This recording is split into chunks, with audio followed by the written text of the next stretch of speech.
Doi Pertanianti, guru IPS di SMP Negeri 2 Banjar. Nah, pada kesempatan kali ini, mari kita belajar bareng-bareng tentang mengenal lokasi dan tempat tinggal. Namun, sebelum itu, materi ini khusus untuk anak kelas 7 yang ada di sekolah menengah pertama. Nah, sebelum masuk ke materi, marilah kita simak video berikut ini.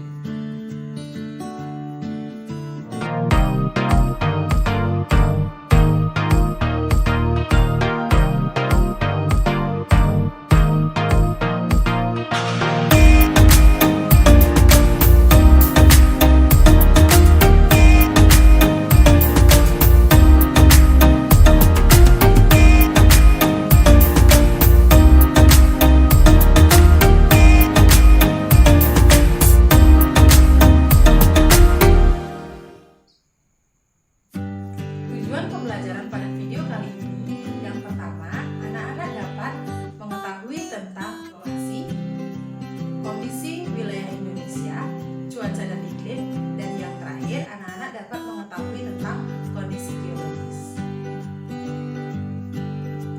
Untuk memahami lokasi, mari kita perhatikan peta Indonesia. Lokasi merupakan letak objek yang ada di permukaan. Perlu anak-anak ketahui, lokasi itu dibagi menjadi dua. Yang pertama ada lokasi absolut dan relatif. Nah, mari kita bahas satu persatu. Kita mulai dari lokasi absolut. Nah, yang pertama ada lokasi absolut. Lokasi absolut merupakan lokasi yang bersifat tetap dan tidak dapat berubah-ubah. Contoh dari lokasi absolut adalah lokasi negara Indonesia yang berdasarkan dengan garis lintang dan garis bujur. Nah, garis lintang dan garis bujur yang dimaksud yaitu 6 derajat lintang utara sampai dengan 11 derajat lintang selatan dan 95 derajat bujur timur sampai dengan 141 bujur timur. Nah, jadi yang kedua ada lokasi relatif. Lokasi relatif merupakan lokasi yang dapat berubah karena keadaan yang ada di sekitarnya. Yang selanjutnya, kita akan membahas tentang kondisi wilayah Indonesia. Nah, pada kali ini, kita akan membahas khusus tentang letak dan luas wilayah Indonesia. Nah, Indonesia adalah negara terluas di Asia Tenggara dengan luas daratan sebesar 1.932,932,37 km². Dan luas lautan mencapai 5,8 juta kilometer kuadrat. Nah, yang selanjutnya akan membahas tentang letak geologis Indonesia.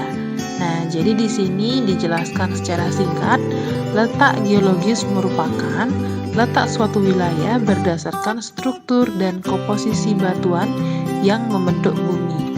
Kita akan membahas tentang cuaca dan iklim. Jadi, cuaca merupakan kondisi rata-rata udara di suatu wilayah yang relatif sempit dan dalam waktu yang sangat singkat. Nah, selanjutnya, iklim merupakan kondisi cuaca rata-rata tahunan pada wilayah dengan cakupan yang sangat luas.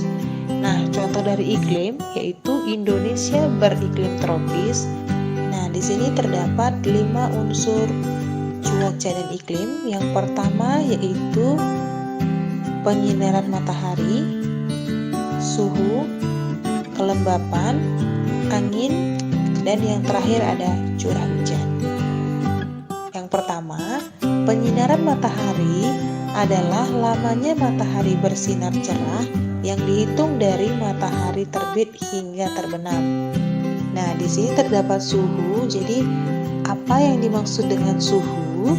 Suhu itu merupakan derajat panas atau dingin yang diukur dengan skala tertentu. Nah, suhu ini juga dapat berpengaruh terhadap tanaman, yaitu mengurangi kadar air sehingga cenderung menjadi kering.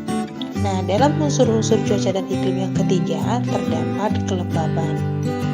Kelembaban udara adalah kemampuan udara dalam mengandung uap air. Tingkat kelembaban udara ini dipengaruhi kandungan jumlah uap air dalam udara. Pengaruh kelembaban udara terhadap tanaman yaitu membatasi hilangnya air. Unsur yang keempat, terdapat angin. Jadi, angin adalah pergerakan alami udara yang sejajar dengan permukaan bumi. Faktor terjadinya angin yaitu perbedaan tekanan atmosfer dari satu tempat dengan tempat lainnya. Pengaruh angin terhadap tanaman yaitu perlu membantu proses penyerbukan secara alami dan mengurangi kadar air.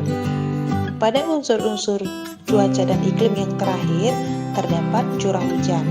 Nah, curah hujan merupakan intensitas air hujan yang jatuh dari permukaan bumi akibat kondensasi selama periode waktu tertentu.